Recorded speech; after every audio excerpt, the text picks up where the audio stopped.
ఆంధ్రప్రదేశ్ రాజధాని అమరావతిగా కేంద్ర ప్రభుత్వం గెజిట్ నోటిఫై చేసేసింది. ఇక వైఎస్ఆర్సీపీ పార్టీలో ముఖ్యంగా ఇతర దేశాలలో ఉండి ఇప్పుడు దాకా అది అమరావతి కాదు కమరావతి కమరావతి కమరావతి నేట మునిగిపోయిద్దంటూ తప్పుడు ప్రచారం చేసినటువంటి వాళ్ళలో అమెరికా తేడాగాడు, లండన్ మాడాగాడు ప్రథమ స్థానంలో ఉన్నారు. సో తాజాగా అమరావతిని గెజిట్ చేసి నోటిఫై వదలటంతో ఇక మనోళ్ళకి పిచ్చెక్కిపోయింది. ఎందుకంటే గత 5 ఏళ్లుగా అమరావతి మీద విషం జిమ్ముతూ, అమరావతి మీద అసత్య ప్రచారం చేస్తూ, అమరావతి మీద అశుద్ధం తింటూ బతికినటువంటి నీచాలు మర్చిపోయినటువంటి వెధవలు వీళ్ళిద్దరు. కానీ మరి దేవుడు ఎక్కువ రోజులు చూడకుండా పాపం అమరావతి రైతులు కన్నీళ్లకు కష్టాలకి దేవుడు ఒక వరం ఇచ్చాడు. అది అమరావతి రాజధానిగా గెజిట్ చేసేసాడు. ఇక ఈ మైండ్ సెట్లు అంటే ఈ రాజధానిగా అయిపోవడంతో ఇక మనోడికి పీక్ స్టేజ్కి పోయింది. మామూలుగా వీడు లండన్ జగన్మోహన్ రెడ్డి గారు ఎప్పుడు వచ్చినా ఆయన వాడేటువంటి మెడిసిన్ వీడు కూడా యూజ్ చేస్తుంటారు.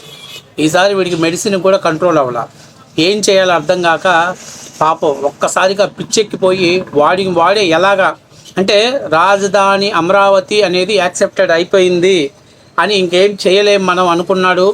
కాబట్టి మనోడికి ఫ్యూజులు ఎగిరిపోయాయి. ఆ ఫ్యూజులు జరిగిన షాక్లో మనోడు పిచ్చిగా మాట్లాడుతున్నాడు. ఒకసారి చూద్దాం మన చింతకాయ గాడు ఏం మాట్లాడుతున్నాడో ఒకసారి చూద్దాం.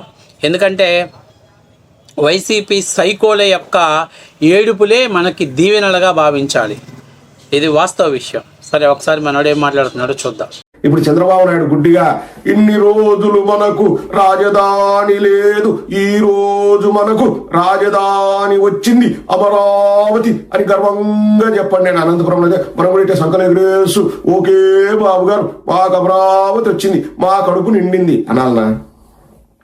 ఎవరి కడుపు నిండుతున్నాయి, ఎవరి జేబులు నిండుతున్నాయి ఒక్కసారి మీరు ఆలోచన చేయండి. ఆంధ్ర రాష్ట్ర ప్రజల ఆలోచన. ఇప్పుడు చంద్రబాబు నాయుడు గుడ్డిగా ఇప్పుడు ఎవరి జేబులు నిండుతున్నాయి, ఎవరి కడుపులు నిండుతున్నాయి? ఆంధ్రప్రదేశ్ ప్రజల కడుపు అయితే నిండుతుంది, మీ కడుపు మండిపోతుంది. ఎందుకంటే మీరు 3 ప్రాంతాలు 3 రాజధానులని నిన్నటిదాకా దొంగ ఆటలాడారు. రాష్ట్రానికి రాజధాని లేనటువంటి దౌర్భాగ్య పరిస్థితి తీసుకొచ్చారు. నిన్న కేంద్ర లోక్సభలో బిల్లు పెడితే దాదాపుగా 13 అంటే నేషనల్లో ఉన్నటువంటి అన్ని పార్టీలు, ఒక్క వైఎస్ఆర్సీపీ పార్టీ తప్ప నుంచి మిగిలిన అన్ని పార్టీలు కూడా అమరావతి రాజధానికి మద్దతు ఇచ్చారు. రాజ్యసభలో అదే పరిస్థితి, ఒక్క వైసీపీ తప్పనిచ్చి. అంటే దేశం మొత్తం గాంట్రిచ్చి మొహం మీద ఊసినా, మీ బతుకులు జడా అని ఊసినా కూడా అరే మమ్మల్ని ఊశారు కదా, అందులో వాళ్ళు ఊసిన ఉమ్ములో విటమిన్స్ ఉన్నాయి, లేకపోతే మినరల్స్ ఉన్నాయి అని చెప్పేసి ఎత్తుక్కునేటువంటి సన్నాసులు, దరిద్రపు గొట్టు వెధవలు మీలాంటి వాళ్ళు ఉన్నంత వరకు ఎవ్వరు కూడా సిగ్గు లజ్జ మానం అభిమానం వదిలేసినోడు వాడు ఉన్నాడంటే వాడు వైఎస్ఆర్సీపీ పార్టీకి సంబంధించిన వాడైతేనే వదిలేస్తాడు. ఎందుకంటే నిన్నటిదాకా 3 రాజధానులు, ఉత్తరాంధ్ర వాళ్ళకి విశాఖ ఇచ్చాము, కోస్తా వాళ్ళకి అమరావతి ఇచ్చాము, రాయలసీమ వాళ్ళకి కర్నూలు ఇచ్చామని చెప్పి నిన్నటిదాకా ప్రచారం చేసి 3 ప్రాంతాలు అభివృద్ధి చెందాలన్నదే నా అభిమతం. ఇంకా కొన్ని స్టేజ్లో అయితే నేను 3 ప్రాంతాలకు రాజధాని కావాలంటాను, కానీ ఆయన 3 పెళ్ళాలు అయిపోయినా 4వ పెళ్ళం కావాలని చెప్పి చూస్తాడంటూ నీచమైనటువంటి రోత కూతలు కూసినటువంటి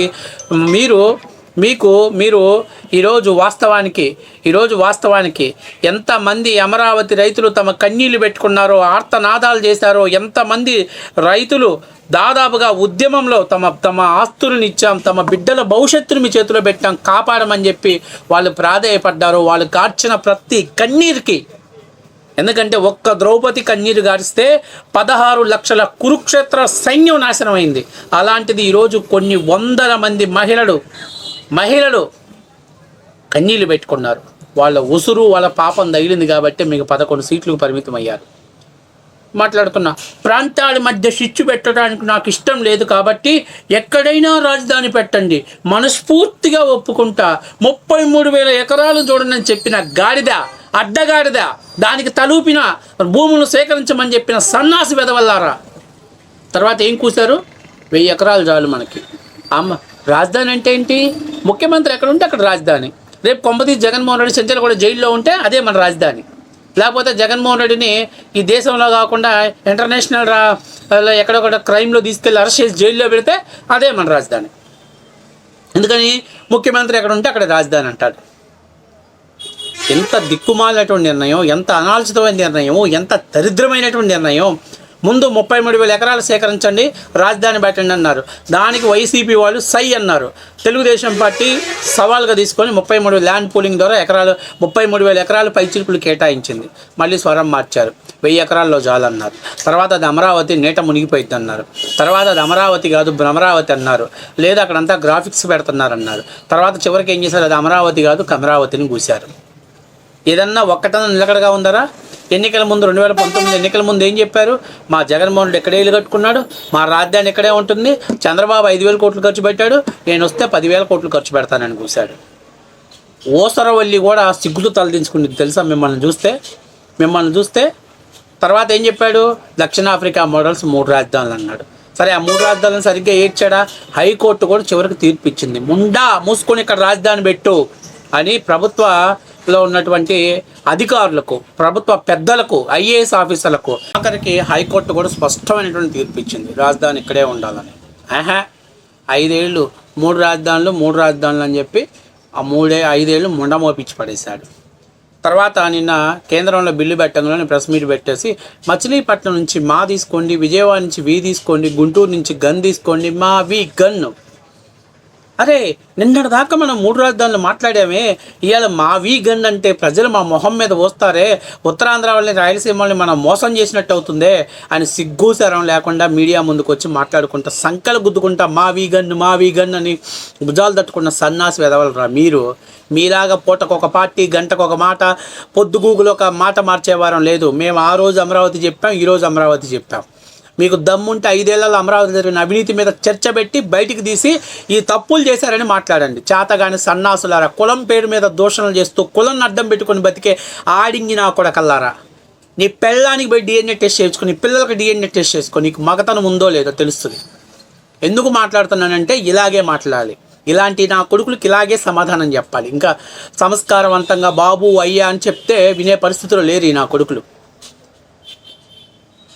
వీళ్ళకి కమ్మ డిఎన్ఏ బాడీలో ఉంది. ఎవడో కమ్మోడు గట్టిగా మింగాడు, అందుకే చింతా ప్రదీప్ గారికి కమ్మోళ్ళు అంటే అంత అసూయ. ఆ లండన్ గాడికి, ఆ తేడా గాడికి, ఈ మాడా గాడికి ఇద్దరికి ఇలా పుట్టుక కారణం కమ్మోడు అయి ఉండొచ్చు. అందుకే అంత అసూయ పడుతున్నారు, అంత ద్వేషాన్ని ఎలగక్కుతున్నారు. బహుశా ఇలా పిల్లలు పుట్టినకి కూడా కారణం ఏదైనా మార్పు అయి ఉండొచ్చు. Be careful. ఒళ్ళు దగ్గర పెట్టుకొని మాట్లాడటం నేర్చుకోండి. మీ దగ్గర ఆధారాలు ఉంటే బయట పెట్టండి, మీడియా ముఖంగా ప్రవేశపెట్టండి. అంతేగాని ఎవడో వైసీపీ నుంచి ఒక లంగోటాగాడు స్క్రిప్ట్ ఇచ్చాడు కదా, మీడియా ముందుకు వచ్చి సొల్లు మాట్లాడితే మాత్రం నెక్స్ట్ నుంచి ఇంతకంటే దారుణంగా సమాధానం చెప్పాల్సి వస్తుంది. గుర్తుపెట్టుకోండి. ఒళ్ళు దగ్గర పెట్టుకొని మీకేమైనా డౌట్ ఉంటే ఫస్ట్ మీ డిఎన్ఏ టెస్ట్ చేయించుకోండి. మీ డిఎన్ఏ టెస్ట్ చేయించుకొని అప్పుడు మీరు క్లారిఫై అయిన తర్వాత వచ్చి మీడియా ముందుకు వచ్చి మాట్లాడుకోండి. సిగ్గు లేకుండా మాట్లాడుతున్నారు. సంకలం ఏం గుద్దుకోవట్లా. రాష్ట్రానికి బట్టిన దరిద్రం పోయింది. బటన్లు నొక్కేవాడు బటన్లతోటే పోయాడు. చివరికి కూల్చివేతల ప్రభుత్వం ప్రజలు కూల్చివేశారని చెప్పేసి ప్రజలే సంకలు గుద్దుకుంటున్నారు. ఇంకా మీకే సిగ్గు లేకుండా, మీకే అర్థం కాక 29లో మేము వస్తాం, రప్పా ఆడిస్తామని చెప్పి సొల్లు మాటలు చెప్పుకుంటూ, సొల్లు కూతలు చెప్పుకుంటూ బతుకుతున్నారు మీరు.